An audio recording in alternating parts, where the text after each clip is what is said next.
I think I put all my weight back on. I think I have put all of my weight back on. Not okay. Not okay. Haven't been in the gym for like 3-4 days. Went out of town, got back. Been trying to bounce back. But I'm going in the morning though, that's for sure. That is for sure. Let's see here. What we got? There we go. Excuse me. Super late live stream. What time is it? 11. Wow. 11 o'clock live stream. This is crazy, but I was in the mood.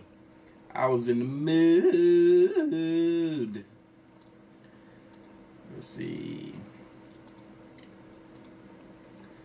I was in the mood, baby. So we gonna do it to it. If you're up with me, hello. Hello. What's going on, mafia? Just like Mr. Ballin got a special announcement at the end of the video, I got a special announcement in the beginning of the video, but we gonna wait. We gonna wait until I can do my intro. Y'all, I'm rubbing my belly because it feels so big right now. Your boy been eating good. And I haven't been in the gym these past couple of days since I gotten back from the wedding that I missed. But I'm going in the morning though. I'm going in the morning. I tried to go today, but I was just unprepared. I showed up to the gym. I didn't have anything that I needed with me. I didn't have my workout gloves. I didn't have my lock so I can put my stuff in the locker. I was just complete. I was like, you know what? I'm gone. I'm out of here. I left. I was like, I'm not about to do this workout. I'm unprepared. And it was so cold outside. It just irked my bones. I was like, I don't want to be outside. I don't want to go walk from my car to the, I just want to go home. So I went home. I had so much to do though, y'all. I had so much stuff to do. What you saying? React to Upchurch? What Upchurch? I reacted to Upchurch 50-11 times. You got to give me a song so I can react to it. My music reactions I'm putting up on Rumble. I'm about to announce my real announcement in a matter of 20 more live viewers. 250 is the magical number that we get this thing rocking and rolling. We here. Good evening. Good morning. I say that because Fatini up in here. She overseas joining us. It's morning time over there. Brown and Press was the first channel member in the building. Rochelle second. Jennifer third. Christian was first moderator. Miss Beard was good. Giovanna was popping. Ken. Brisha. Did I say your name right? Alexis. Ern. She know how I say it. V-Man was good, was popping. Prime Sinister was popping. Y'all, we almost there. Hit that like button. It's going to bring more people up in here. Jennifer. What's good, Mike? Jacob. Dahlia. Mandy. What's up, April? What up, Sabrina? What up, Keisha Moan? Y'all know what time it is. What up, AOK Mafia? It's your boy Artofkickz, and just like that, we back with another one. Mafia! Y'all, I was in the mood for some Mr. Ballin. Y'all, I just got back home not too long ago. I went to go see the new Scream 6 movie, which I thoroughly enjoyed. I thoroughly enjoyed the movie. But, time for my announcement. Guess what? I am bringing back daily uploads. This short format content that you guys miss, I'm bringing it back. It's no longer just live streams. We're going to attempt to bring back those regular uploads where I react to other stuff outside of the paranormal and Mr. Ballin, because that's pretty much all we've been doing for months now. I want to do some of the fun stuff that we used to do back in the day. The music reactions, on the other hand, that's gonna stay on Rumble. So if you haven't already, follow your boy on Rumble. My moderators, I'm pretty sure they can go ahead and drop a link for my Rumble in the chat, and I'll go ahead and pin that. But yeah, we here. And Ryan has just gifted 20 of y'all channel memberships. Y'all better get them. There's only 20 available, and they go like that. Shout out to Ryan. Y'all better thank that man too when you get one. That's right, baby. That's right. Y'all never know if you're watching. You never know. Somebody else might drop some more channel member donos. So be on the lookout. You could snatch one up. Ryan is an elite member. I'm actually about to make a video letting you all know what you get for being channel members. If you didn't know by now, you get shouted out in every live stream. Especially if you make it in here early enough for me to see you. What up, Green Eyes? I see you up in here. Gemini Queen. Shout out Gemini Queen. I posted a picture of her rocking one of my t-shirts all over social media yesterday. Instagram, Twitter, Facebook. Send me pictures of you rocking the merch. I know I'm not wearing right now. This is the shirt that I was supposed to wear to the gym. I shouldn't have it on right now. It should be full of sweat, but since I didn't end up going to the gym, it's not, so I still got it on. But send pictures of you guys rocking my merchandise so I can post it across social media. Okay? Y'all, this video right here, Mr. Ball, it's a long one. It's 36 minutes long. It's titled Nightmare Hood Killer Does the Unthinkable, mature audience only. You know what that means? If you're not mature, you need to get stepping. Get up out of here. You don't belong here. I see a donation out of my peripherals. Is that Green Eyes? Wham! Nope, it's Wilford. It's Wilford. I guess wrong. But shout out to you. Thank you, brother. He's been a big supporter of the channel. He says, what up, bro? It's been a while. Yes, it has been. But I appreciate you still sticking around and enjoying the content. Like I said, regular scheduled uploads are coming back to the main channel Monday through Friday. Heck, maybe every day out the week. Who knows? Just depending on how I'm feeling. I'm already sitting on 7 videos. That I want to react to for you guys. So be on the lookout. A lot of them are alien related because y'all know I love the aliens. And some of them are going to be giving some information that we may need to know how real these aliens could be and if they are amongst us or potentially going to be amongst us. So be on the lookout. I'm excited. All right, y'all, let's get to this video. Again, Neighborhood Killer Does the Unthinkable, mature audience only. Mr. Ballin, let's go. Mr. Ballin. Our stories typically have really big plot twists at the end, and today's story is no different. However, the plot twist today is so unexpected, so abrupt, so shocking, so horrifying that I thought it would be interesting if you all tried to guess the ending as you're watching it, and you put your guesses in the comments section, and then we'll see if anybody comes even remotely close to what the ending actually is. Okay, no spoilers for you. For those of you that have seen this already, no spoilers. But for the rest of us, we're going to play this game with Mr. Ballin. I'm going to make my assumptions. You can make your assumptions as the story progresses. But hey, if you know the answer, don't play. You can't play this game. No spoilers. Miss Beard with a $5 donut. Thank you, Big Beck. I gotta be honest, I don't think anybody is gonna guess this one. But before we get into that story, if you're a fan of the strange, dark, and mysterious delivered in story format, then you've come to the right place because that's all we do, and we upload once a week. So, if that's of interest to you, please change the 4th song on the Like Button's Sleep playlist to the loudest heavy metal death music you can possibly find. Also, please subscribe to our channel and turn on all notifications so you don't miss any of our weekly uploads. Okay, let's get into today's story. Let's go!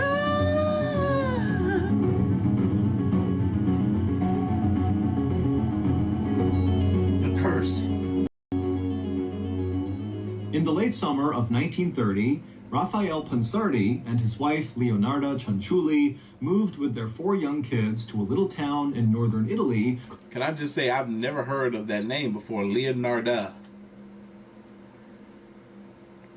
Black, pink venom? Let me see what you're talking about, Miss Green Eyes. Called Correggio. A terrible earthquake had destroyed the family's previous village and killed nearly all of their neighbors. And so this family was feeling very lucky to be alive, but when they arrived in Correggio, they really had nothing and were hoping that, the people of this town will just be very welcoming and generous and kind of help them get set up again. And the people of this town did exactly that. Correggio was this beautiful place inside of a fertile valley where people lived in these cottages surrounded by rice fields and mulberry trees. And the people who lived there were very tight-knit and looked after each other and cooked for each other and had parties together. I mean, this was a real community. All right, I'm gonna react to this. I'm gonna react to this on the on Rumble. This is interesting. What the what? How they got almost 84 million? No, almost 85 million subscribers. I've never even heard of this group. Are they K-pop? Goodness gracious, they're huge. Okay, we're gonna check out the music. Tomorrow I gotta do, heck, I might do double upload reactions tomorrow. Music reactions. Hold on. Who is that? Miss Gemini Queen with another 10 memberships. Y'all snatch them up. Y'all better thank her too. Don't play. Don't play. And so when Raphael and Leonarda arrived, the townspeople immediately found them this cute little cottage by a stream with a whitewashed front door and a beautiful stone hearth for cooking. And there was an attached storefront on this cottage that they were giving them. And then on top of that, once the family had moved in, the family's new neighbors helped get Raphael a job. And they also helped Leonarda set up the attached storefront that was part of their cottage so she could sell her homemade soap bars out of the shop. And so very quickly, the family just completely fell in love with Correggio, especially 36-year-old Leonarda. Losing her home and her previous neighbors in that terrible earthquake had been a tragedy on epic scale, but it was far from the first tragedy that Leonarda had been forced to live through. Leonarda had been born into poverty. Her mother had actually come from a very wealthy family, but they had cut Leonarda's mom off when she became pregnant with Leonarda. And so when Leonarda's mom gave birth to her, she blamed Leonarda for their poverty and all of their problems. Oh my God. Oh my God. The ignorance of people back then. Wow. The hell, some of them still ignorant like that today. The audacity. We're living in a day and age. I was literally just having a conversation right before this live stream, which is part of the reason why I'm so late to this live stream, with two women, one of my viewers and one of my friends, in regards to the responsibility to be had amongst the two individuals that conceived the child, right? Once you get past all the birth control, right, and you kind of throw that part of the conversation out the window because the child is here or the child is going to be here. Who bears the responsibility? Obviously both parents, right? Never should you put the responsibility on the child for the reason why you're not doing well in life. You do realize it was your actions that created that child, right? It was your actions that got you kicked out of your home. It's not because the child is here. No, like, ignorance. You don't take it out on the child. The child didn't ask to be here. And so beat her relentlessly. And then on top of that, Leonarda's father died when she was very young. And so she was stuck at home being abused constantly by her mother.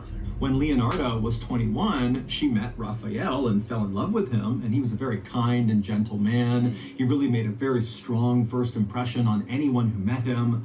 But when Leonarda went to her mother and introduced Raphael to her and said, "I'm going to marry this man, I love him," her mother flew into a rage and then literally cursed Leonarda. She actually out loud muttered the spell and then told Leonarda that because of the spell, Leonarda would have evil following her forever. Now, of course, Leonarda was... Oh my, so that's, we know what it is now. The mother is evil. The mother is a bad person.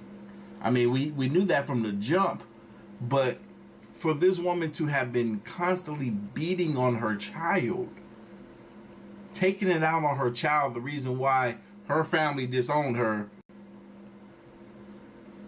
taking it out on her child and then wishing bad upon her child once the child became of age and decided to want to get married, that's evil. Most women are excited about their girls being taken off by a young man, respectable young man like Leonardo here. I mean, like Raphael. What? If I was Leonarda, I would have never went to my mother to introduce who it is that I was planning on marrying, because of course she's not going to wish you well.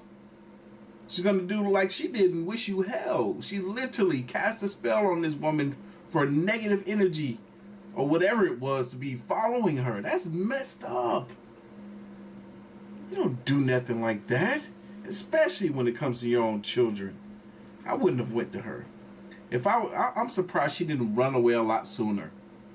Very used to her mother's terrible behavior, and so she did not actually think she was at risk of this curse affecting her life in any way. But not long after actually marrying Raphael, Leonarda began to see evidence that this curse might actually be real. It started with Leonarda having these sudden fits of seizures for no particular reason, and then Leonarda, every time she got pregnant, she would miscarry and lose the baby. And so feeling really sad and desperate because all she wanted was a family, Leonarda actually went to a fortune teller in hopes that they would tell her that in the future, her life got better, not worse, which to Leonarda meant, the curse was not real if my life improves. But after this fortune teller took Leonarda's hands and studied her palms, she looked up at Leonarda and gave her grave news. She said, "Leonarda, you're going to have living children, but they're all going to die young. And I see a prison and an insane asylum in your future." This experience totally shocked Leonarda and confirmed for her that her mother's curse must be real. And sure enough, over the following years, Leonarda and Raphael would go on to have 14 living children, and 10 of them would die when they were babies or toddlers. And so by the time Leonarda had arrived in Correggio with her wait a minute. This is a true story. This is so crazy that we're hearing about this all these years later, because this took place in 1930s or something like that, 1830, whatever the case may be. For this woman to go on after talking to a fortune teller saying, yeah, you will have children, but they will all die young. And to go on to have 14 kids and 10 of them did die young. I wonder if the fortune teller was legit or the fortune teller was just going off of the times. And this could easily have been the times where the, I don't remember what, I don't think it was the Black Plague, but it was something that was happening in the medical industry where mothers were dying a lot when giving birth, and the kids were dying because the doctors wasn't properly cleaning the tools or washing their hands between pregnancies. So germs were passing and people were getting sick and dying from it. That could be the real reason why a lot of them kids died, maybe. I don't know. Then again, that doesn't sound right either, because those cases, the kids died probably, right after the birth, but her kids died within the first couple of months. Or toddlers. And so by the time Leonarda had arrived in Correggio with her family, or as babies or toddlers, like he said, I'm trying to piece together what information I do know of these times, and like Mr. Ballin said, we gotta guess what happened at the end. So y'all gonna hear me and my theories really rumbling. When they were babies or toddlers. And so by the time Leonarda had arrived in Correggio with her family in 1930, she was absolutely petrified that her last 4 precious children would die because of this curse. And so in order to keep her kids safe, she basically never let them out of her sight, and then she also made sure they always adhered to these strange rules and beliefs that Leonarda had come up with about good and evil that were designed to somehow protect the kids from this curse. Sure. But But the incredible show of generosity and support and kindness that Leonarda and her family had experienced when they arrived in Correggio had really done something to Leonarda. In fact, it really kind of changed the way she viewed the world. Suddenly, she was less concerned with this curse and how to protect her family from it, and instead, she was just kind of content. She felt safe. She felt happy. The women in the town loved Leonarda and always came by the house to say hi to her and eat some of the amazing tea cakes that she would make. And also, Leonarda had become best friends with this woman named Virginia, who was a former opera singer from Milan, who was very elegant and beautiful. And every time she went to a dinner party, she would invite Leonarda. And also, Leonarda and her family were becoming financially stable, really for the first time ever. Matthew, shout out to you. We got another new channel member in the building. Leonarda's soap shop that she ran out of their cottage was really successful. People came from all around to buy her soaps because nobody could make them like she could. And Raphael's job as a clerk was very steady, and he too was becoming well respected in town. And so because of how well this transition to Correggio had been, at some point Leonarda made a promise both to herself and to the universe that instead of focusing all of her time and energy on this curse, which had plagued her whole life, instead she was going to focus on helping the people of Correggio any way she could, because they had done so much for her. And that is exactly what Leonarda did, but in a kind of ironic way. Because of the fear Leonarda had for her mother's curse, she had gone to that fortune teller many years ago. And even though the news she got when she saw the fortune teller was horrible, Leonarda had left that experience kind of fascinated with the art of fortune telling and magic and sorcery. It just really appealed to her. And so now that Leonarda was running this very successful soap shop out of her house, there were all these people coming from far and wide that would ask to barter for her soaps. Bartering is like trading one item for another item versus paying for something outright with money. And so Leonarda began bartering with these travelers whenever they had books about fortune telling, about magic, about sorcery, about make potions, about the occult. And after reading through all of these books and this is amazing. I love the fact that, you know, in the 1930s, people were really taking their hygiene into consideration like this, to the point where they were trading things like books for soap. That's unheard of today. Earning as much as she could, Leonarda, in addition to selling her soaps, began offering fortune-telling services to the people of Correggio.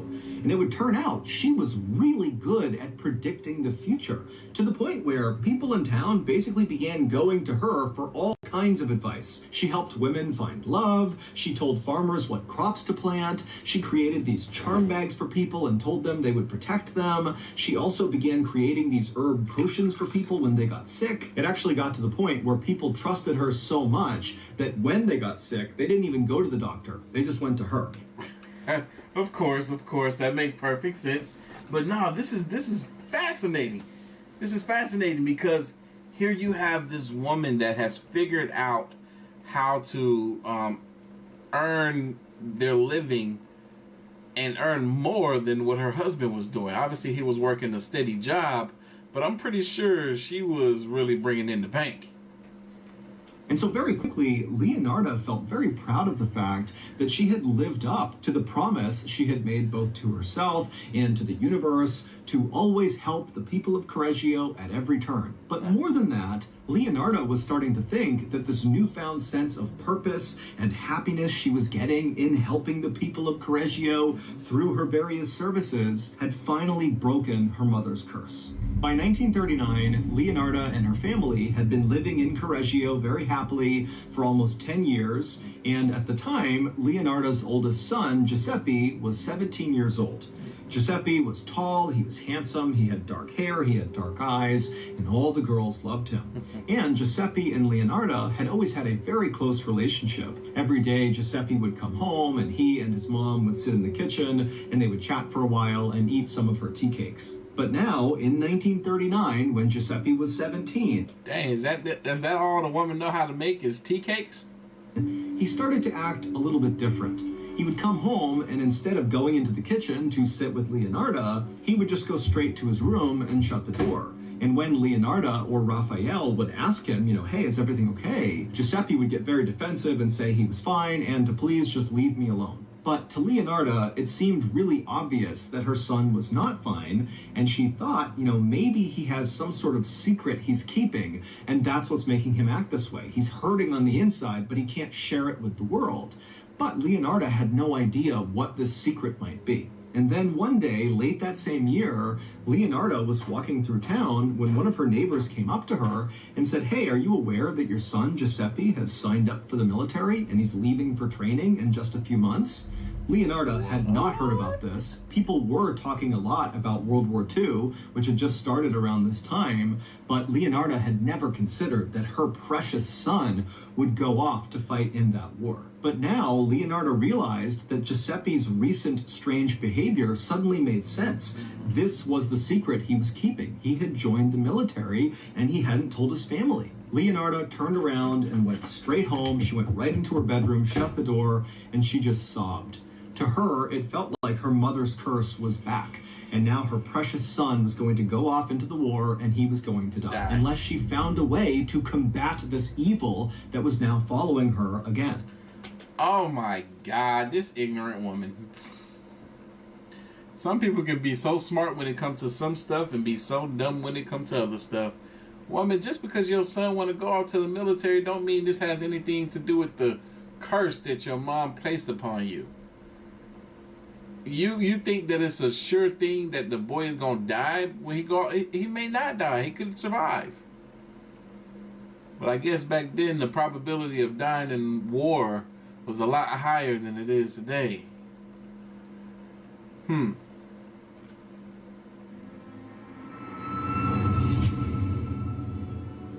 Thank you to BetterHelp for sponsoring today's video. Growing up, I was always encouraged to speak up if I was feeling down or sad, and so as a kid, talking about my feelings was really easy.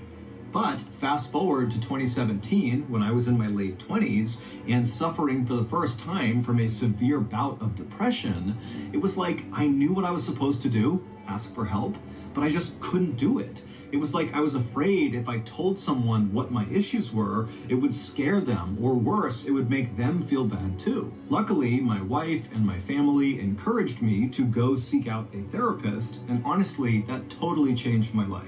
But the point I'm trying to make here is that because of my upbringing, I should have been the first person in line for therapy right when I started struggling in 2017. But that's just not... And Mr. Ballin was in his late 20s in 2017. I thought he was older than me.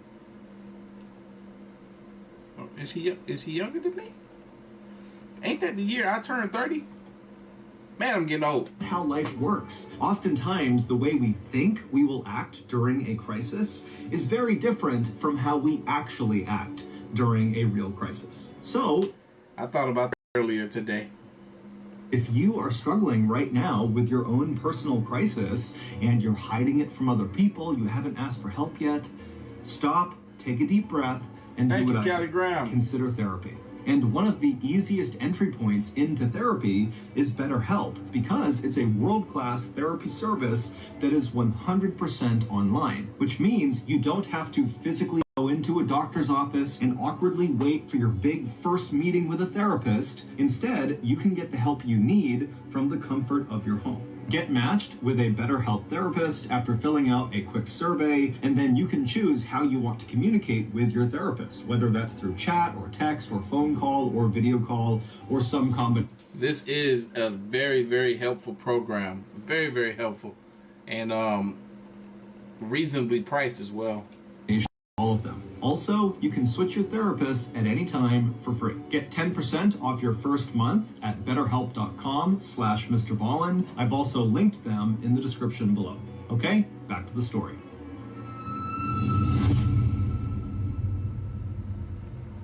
For the next several days, Leonarda did not open up her soap shop. She didn't come downstairs. She just stayed locked in her bedroom and read through all of her books about magic and sorcery and the occult, looking for some sort of solution. This woman about to make matters worse. For how to fight this curse.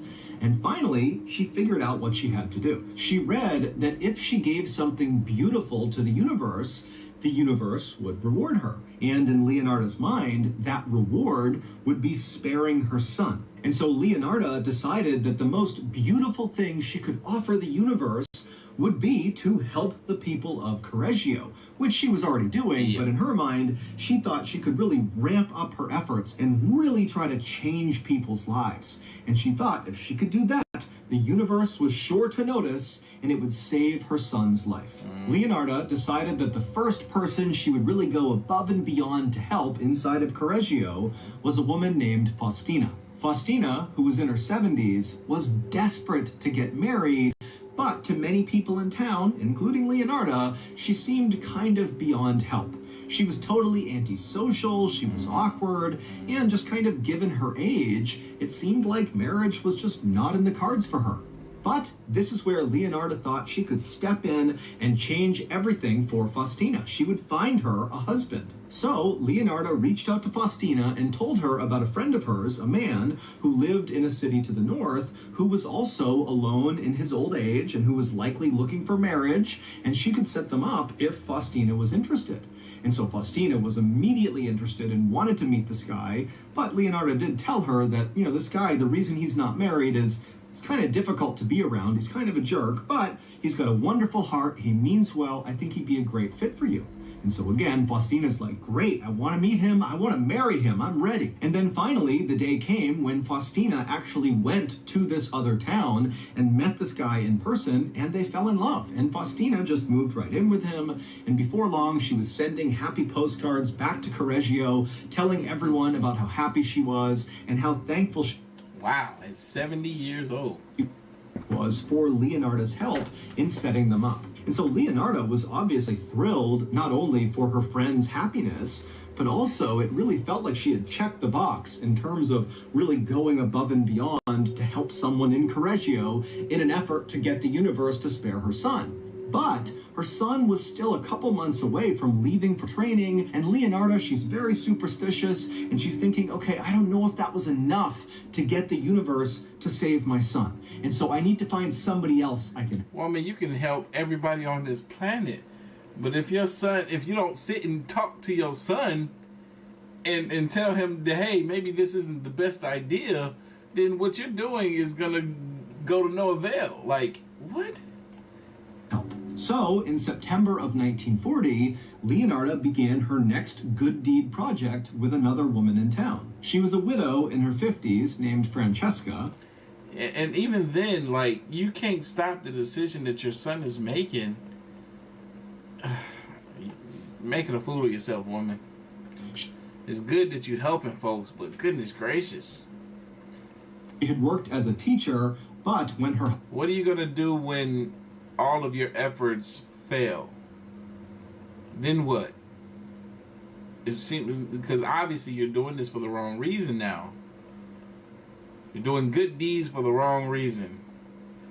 And what if all these good deeds don't give you the results that you're looking for? What are you going to do then? Husband got sick, she quit her job, and then when her husband ultimately died, she was left with nothing. So Leonarda reached out to Francesca and told her that she, Leonarda, would be willing to reach out to her own mother's rich family to see if maybe they had a job they could finesse for Francesca. Now, of course, Leonarda was not excited about talking to her mother's family, who had disowned her mother and had shown no interest in Leonarda, but Leonarda wanted to do this for Francesca and for the sake of her son and getting the universe to notice what she was doing. And so sure enough, Leonarda would reach out to her mother's family, and they were remarkably open to the idea, and they got a job for Francesca in Switzerland. And so eventually, Francesca jetted off to Switzerland, and then a couple of days later, she was sending postcards back to Correggio saying how happy she was and how thankful she was for Leonarda's help. Nice. And so again, Leonarda was so happy about this outcome, both because she cared about Francesca and also because this was yet another kind of check in the box of her good deeds that the universe was going to notice that in turn would save her son. But again, after Francesca didn't need any more help, Leonarda found herself looking at her son, who was getting closer and closer to leaving for training, and she would think to herself, have I done enough to protect him? Have I really stopped this curse from killing him after he leaves? And Leonarda eventually decided that no, she had not done enough. She needed to do at least one more really big good deed for someone in this town. And who better to help than her best friend, Virginia, the former opera singer? Leonarda knew from all her talks with Virginia that Virginia really missed living in the big city and going to the opera house. And so Leonarda reached out to Virginia and said, you know what? I can reach out to my mother's rich family and maybe they can find a job for you in a big city if you're interested. And so Virginia was like, wow, yes, I would love that. That's an amazing opportunity. And so Leonarda again would contact her mother's rich family, and again they came through, finding this job as a social planner for this very rich guy in Florence, Italy, who often funded plays and operas. And so this job was perfect for Virginia. When Leonarda told Virginia about this opportunity, Virginia cried tears of joy. After packing up all of her things, Virginia made a stop at Leonarda's house to say goodbye and thank you. And the two women would hug and laugh and cry. They would drink wine together. And then finally, when it was time for Virginia to go, even though Leonarda was very sad, she was also quite happy because finally she felt like this good deed was enough to get the Dollar Silver said, I don't even look like I'm in my 30s. Don't feel like it. Universe. I feel like I'm 25. To spare her son. However, Leonarda, being a very superstitious person, did have one more little thing she wanted to do with Giuseppe before he left for the military. And this little thing was her, Leonarda, bathing her son, her 18-year-old son, with a particular bar of soap, and then she also wanted to feed him a special kind of tea cake that she was going to make. The soap... I swear that's all this woman know how to make is dang on tea cakes. And the tea cake these special herbs and ingredients and different things she had pulled from her books of magic and the occult, and they would kind of form like a protective barrier both outside and inside of Giuseppe. So on the same night that Virginia headed off to Florence, when Giuseppe came home, Leonarda approached him and said, I want to give you this bath and I want to feed you these tea cakes. And Giuseppe was not remotely enthused at the idea of having his mom bathe him. He's 18.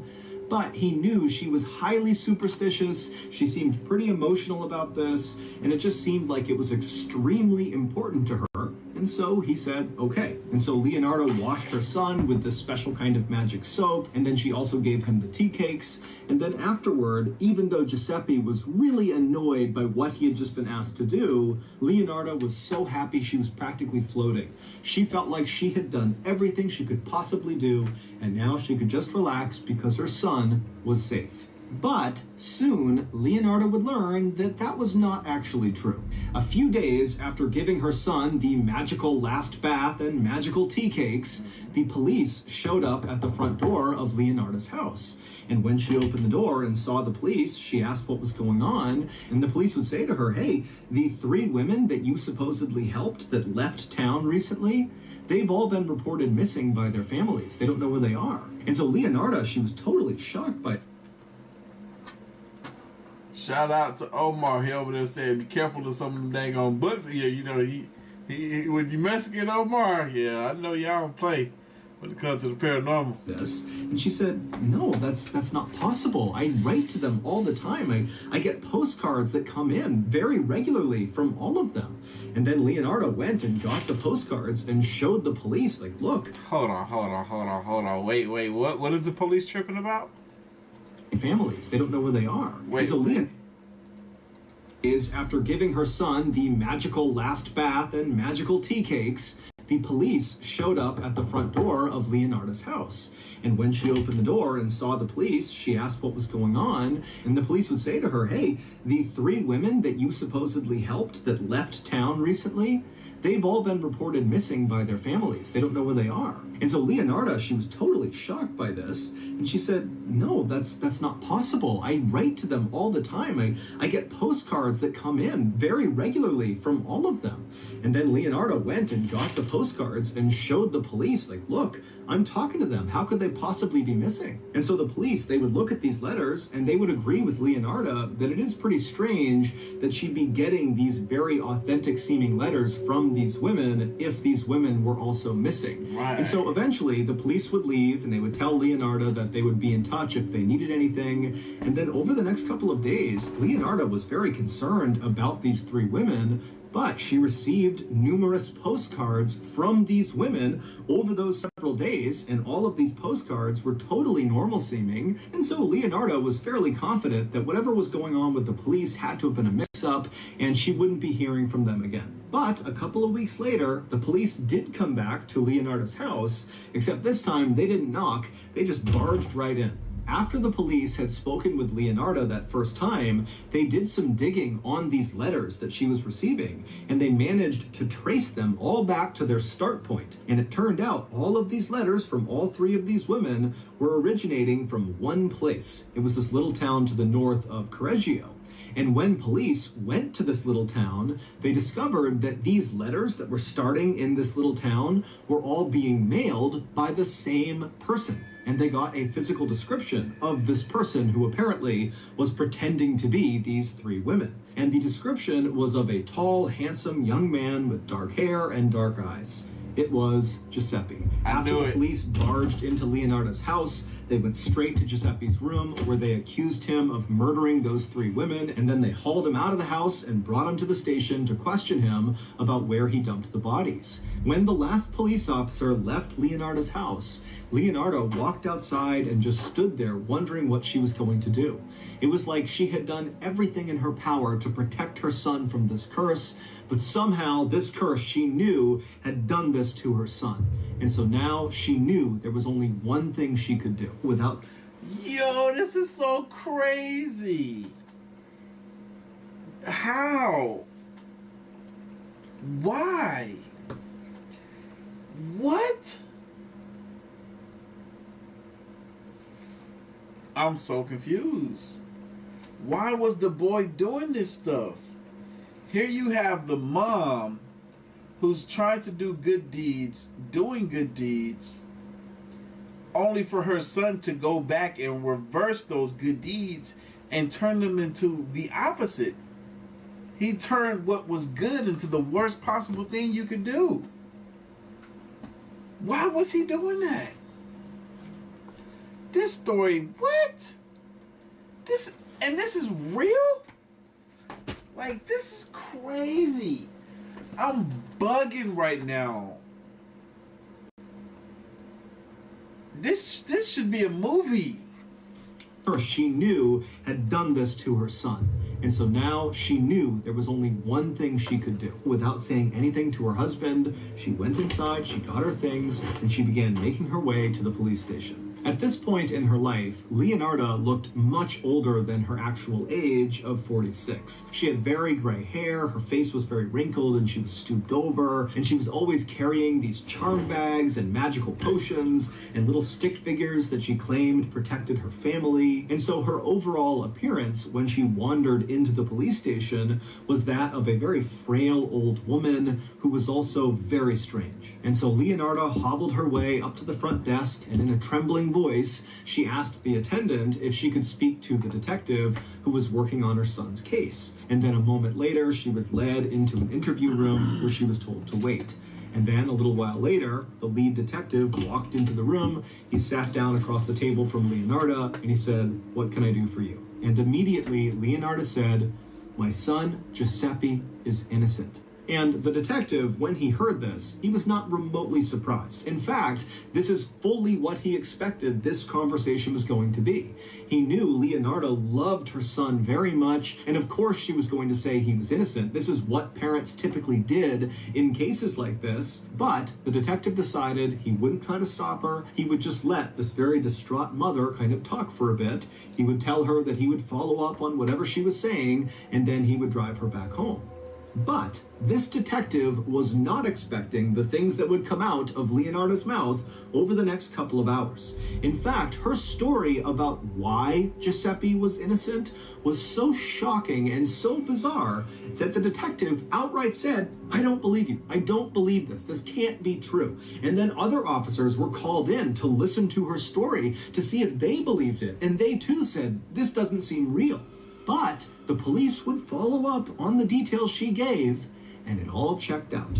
It would turn out back in late 1939, on the day that Faustina, the first woman that Leonarda pledged to help in order to get the universe to save her son, when Faustina was set to go north and meet her future husband, Faustina stopped by Leonarda's house to say bye. And when she was in Leonarda's house, something very unexpected happened. When Faustina walked into Leonarda's kitchen where Leonarda was, Faustina was so excited about meeting her potential future husband that her hands were shaking and she was smiling ear to ear. And so Leonarda said to Faustina, "Hey, you need to calm down." And so she handed Faustina a glass of wine. And so Faustina took the wine and she had a couple of sips of wine, and right away Faustina started feeling dizzy, and before long she was grabbing the table just to keep from falling over. It would turn out the wine was poisoned by Leonarda, and so Faustina, she's kind of looking up at Leonarda, and Leonarda is looking down at her, and she's... I should have said my theory. I should have said it. My theory was that Leonarda was doing something. She was up to no good. How? Oh my god. Oh my, she's so stupid. The book said to do good deeds, and you're over here doing evil ones and trying to make them out as being good. You dumb. Got an axe in one of her hands, and she says to Faustina, "I'm so sorry." And then she winds up and she strikes Faustina in the Was she really doing sacrifices? Chest with the axe and lodges it in her chest. And so she lets go of it, expecting Faustina to die. She doesn't. Faustina's just standing there with an axe in her chest. And so Leonarda grabbed the handle of the axe. She pulled it out of her chest and then began wailing on her head over and over and over again until Faustina did fall to the ground dead. Then Leonarda lit a fire under her big metal pot on the stove, and then she cut Faustina's body into 9 pieces. She drained the blood out of the body into a bucket, and then she chucked those 9 pieces into the pot on the stove and began to mix them with caustic soda, which is a powerful dissolving agent that's used to make soap. And then she boiled the ingredients, her body parts and this caustic soda, for hours. Faustina's body slowly turned into this horrible black mush inside of this pot, and Leonarda was watching this the whole time, and she just had a look of total disappointment as this was happening. And then at some point, she just took the pot off the stove and dumped the ingredients, Faustina's body, down the septic tank. And then Leonarda waited for Faustina's blood that she had dumped out to coagulate, which means it became semi-solid.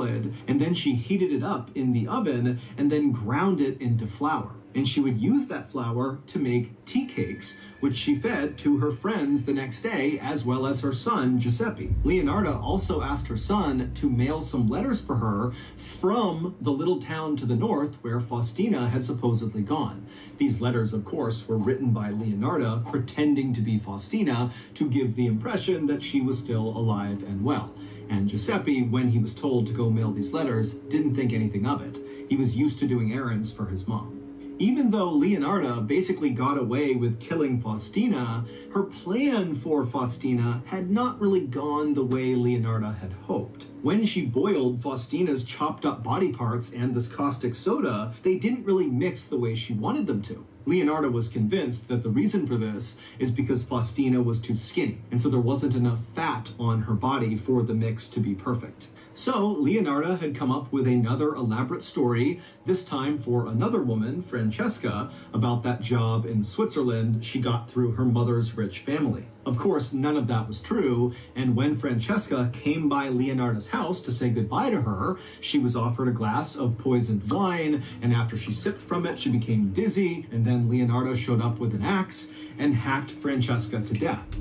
It only makes sense. It only makes sense. She was getting looking at those books and learning different spells and concoctions, poisonous concoctions that she can make and use on these people, on these poor innocent women that didn't deserve this mess.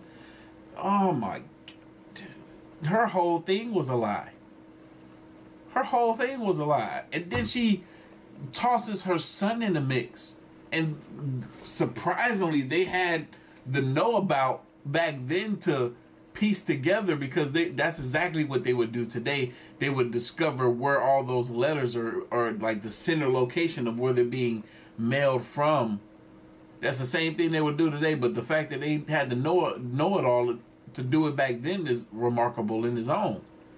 But man, poor kid, like here he is being sentenced to jail when it was his mom's doing the whole time. So that's messed up. They didn't even believe. I would have believed her. I would have believed her because the story she's telling sounds believable. She's trying to protect her son. He didn't know. But again, when the body parts and the caustic soda were in the pot on the stove boiling together, they were still... Make sure y'all hitting that like button for Mr. Ballin.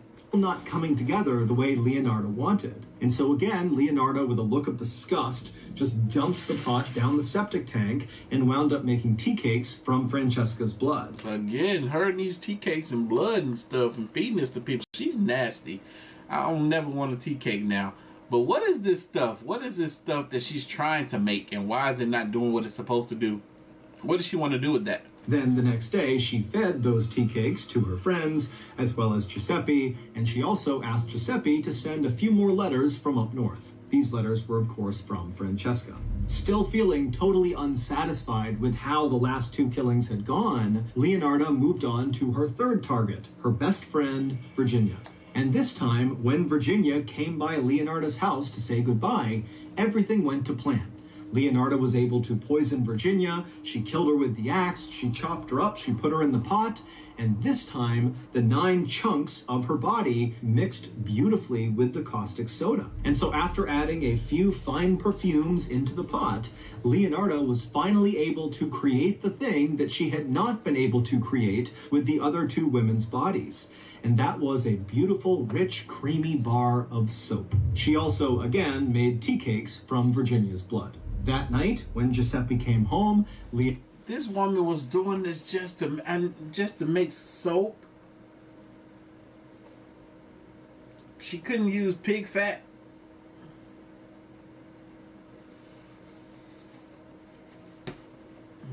This is crazy.